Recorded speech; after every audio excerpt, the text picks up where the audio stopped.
Guys, Buddy Corbin with the REIA Network. I'm here with our hidden market subgroup teacher, Tony Youngs, national speaker, foreclosure guru. What else are you, Tony? Ask my dad. Guys, we're happy to have Tony with us today. He's going to continue. He's been teaching a very, very good series for us on the hidden market. And buying, as an investor, you've got to know how to talk to folks in foreclosure, how to get in touch with people that own these homes that are vacant out there that are not on the market. And Tony specializes and has been buying foreclosures for so many years. Tony, give them just a brief little history about yourself for folks that are not familiar with you. They're just starting with us, and where you're going to be going teaching for us today. Okay, welcome everyone. It's a pleasure to be here as always. And I got started in real estate in 1986 by attending a seminar myself, and I bought a home study system. And I put it into action. I actually studied the material and went out and tried it and stumbled across my first deal. And once I went through a deal from start to finish, I pretty much knew what to do. So I just repeated the process over and over, and it's been going on for 23 years. Over the years, I've been discovering different things and different changes in the market over the years. I've been through the cycles. I've been through up markets and down markets. I went through the RTC crisis back in the early 90s, and now we're going through another cycle. And right now we're at the bottom of the cycle, or approaching the bottom, and it's the best time I've ever seen in my entire career for buying real estate. We'll never see prices this low again, I don't believe. And so I'm going to be teaching how to capitalize on this market. And today our topic is how to find investors to wholesale or sell your contracts to. So that's what we're going to talk about today. Tony, I tell you, your PowerPoint's up on our board, so just you take it from there. And if I've got any comments or any questions for you, I'll just jump in. Okay. Well, first of all, what I've got up on the screen is a picture of a typical foreclosure auction, and I believe that everything in the foreclosure business revolves around what happens right there on the courthouse steps. I know this sounds weird, but to me, a property is only worth what someone is willing to pay for it on the steps, and because that's who I sell my contracts to. So if these people, these investors on the court steps are willing to pay up to a certain amount of money for a property, then I know I need to go out and find deals at a lower price than what they pay. So that's why I base my business around what happens here. Now, also, I found out that lenders, they basically base a lot of decisions around what happens at the courthouse steps, too.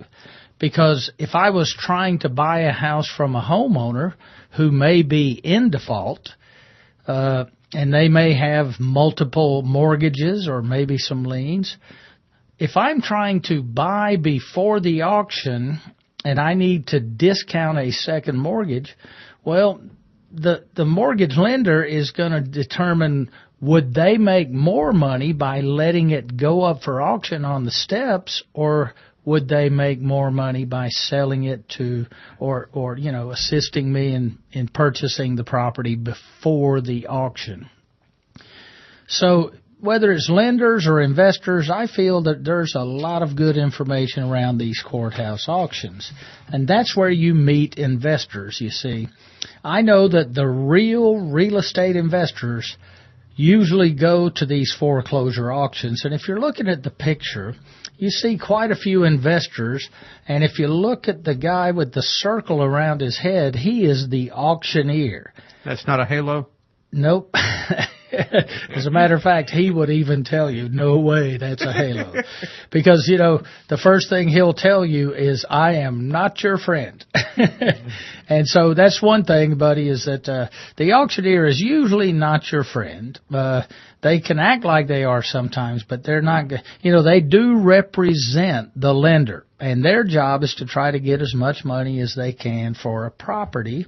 And of course, they're not standard to typical auctioneers. They don't have that certain language or whatever you think when you hear an auction, like say at a farmer's auction where they auction off tractors and farm equipment. And sometimes you have to listen real hard to hear what they're saying because they talk low. But anyway, that's where I go to meet investors, because like in our state, they have to pay all cash if they bid on a property. If they win the bid, they have to pay that much in cash or certified funds. So it's a good place to find investors who actually have the money to buy your properties.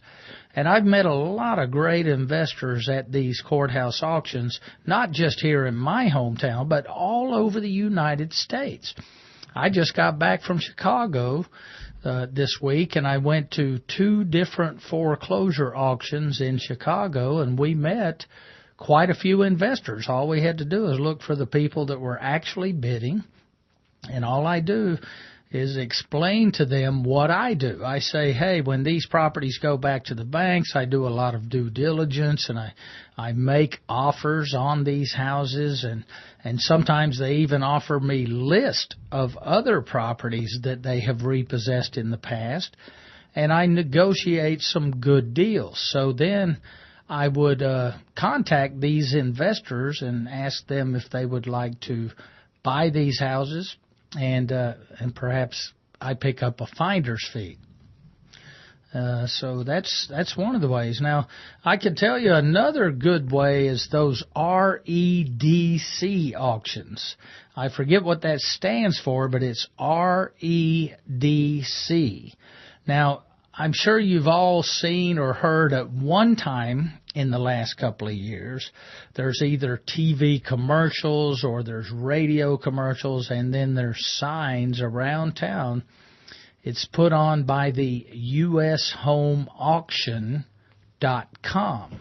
That's www.USHomeAuction.com, and that's where the REDC has gotten a lot of repossessed homes from lenders, and they will auction them off. And on these TV commercials they will show a couple of examples of some of the properties they're going to be auctioning off. And they'll say, we're going to be crying out these bank-owned properties at pennies on the dollar. And they'll show a property, and they'll say, this 3-bedroom, 2-bath, the opening bid is going to be $1,000. And then they'll show another one. They'll say, look at this house. Here's a beautiful 4-bedroom, 2-bath.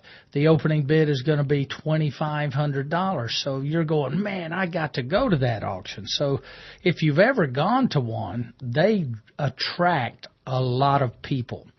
So and sometimes they have to hold these auctions in big convention centers. Like the first one I ever saw was at the Los Angeles Convention Center, and it had thousands of people there.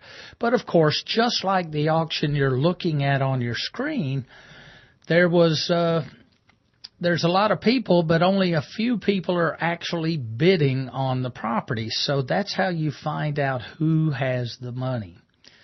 You got any questions so far? You just watched a preview of one of our many online subgroups. If you like what you hear and see, you can join the REIANetwork.com for only $19.95 per month. The REIA Network hosts online subgroups on a variety of topics relating to real estate, and an online bookstore in which you can get the answer to almost any question relating to real estate for $20 to $50. Your membership will gain you access to all of our subgroups, plus much more for this one low price. For an overview of our services, including how you can make money for yourself, your local REIA, or both, go to www.thereianetwork.com.